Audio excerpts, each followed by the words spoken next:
యేసు రక్తమే జయం పరిచర్య. ప్రియ రక్షకుడైన యేసుక్రీస్తు నామమున ఈ ఉదయకాలంన మీ అందరికీ శుభములు కలుగునుగాక. స్త్రీలారా, ప్రభువు వలె మీ సొంత పురుషులకు లోబడి ఉండుడి అని దేవుని వాక్యము సెలవిస్తున్నది. ప్రియ సహోదరి సహోదరులారా, నేటి సమాజంలో మనం చూస్తున్నప్పుడు ఎటు చూచినా కుటుంబాలలో కలతలు, మనస్పర్ధాలు కనిపిస్తూ ఉంటాయి.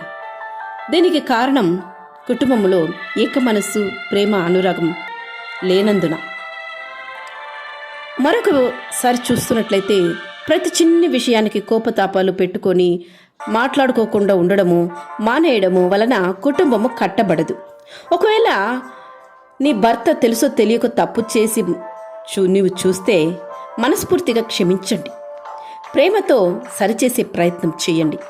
దేవుని వాక్యాన్ని క్రియలో పెడుతూ జ్ఞానం కలిగిన స్త్రీ వలె ప్రవర్తించండి. మన గృహము ఒక చిన్న పరలోకం వలె ఉండాలి. స్త్రీలారా, ఎప్పుడు కానీ భర్తకు గౌరవించడం నేర్చుకోండి, అలవర్చుకోండి.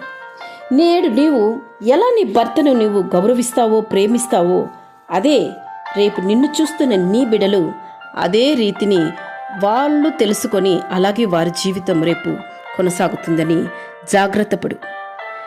ప్రతి చిన్న విషయాన్ని కోపముతో చూడకు.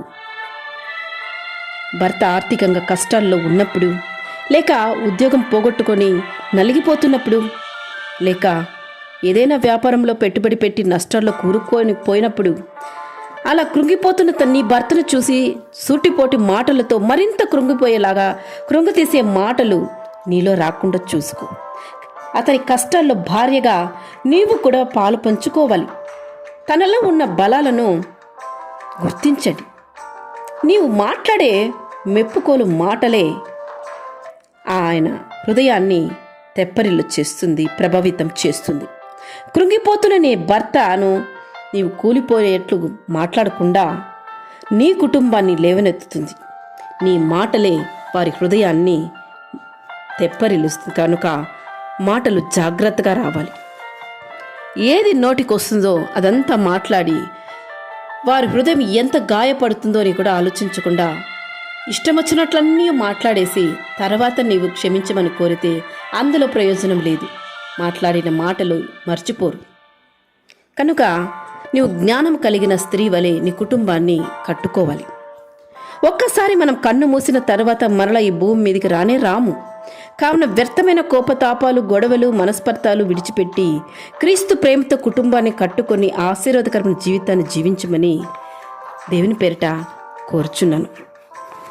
ఇంతవరకు తెలుసో తెలియకో ఒకవేళ నీ జీవితంలో కోపతాపాలకు నీవు చోటిచ్చి నీ జీవితాన్ని నాశనం చేసుకున్నట్లయితే దయచేసి దేవుడు నీతో మాట్లాడుతున్నాడని గ్రహించి ఈ కోపతాపాలన్నీ మానే. నీ భర్త మీద కోపం వస్తే వెంటనే నోరు జారవద్దు. ఆలోచించి మాట్లాడు. నీకుంటున్న సమస్యను దేవునికి తెలియపరచు. నీవు నీ భర్త మధ్య ఏ ఒక్కరు రాకూడదు, దేవుడు తప్ప. ఎందుకంటే అలనాడు నీ కుటుంబాన్ని కట్టినది దేవుడే కనుక దేవునికి అప్పచెప్పాలి. అలనాడు అబ్రహాము తన భార్య ఏమని పిలిచిందంటే యజమానుడు అని పిలిచిందంట. అలాంటప్పుడు నీవు కూడా నీ యజమానికి లోబడి జీవించాలి, ప్రేమించాలి. నేడు సమాజంలో చూస్తున్నప్పుడు భర్తను ఒరే, అరే అని మర్యాద లేకుండా పిలవడం, మాట్లాడడం, మర్యాద లేకుండా వారిని నడిపించడము ఇది ఏమాత్రం మంచిది కాదు. ఇదేదో కొత్త ట్రెండ్ అని అనుకుంటారు, కానీ ఇది మంచిది కాదు.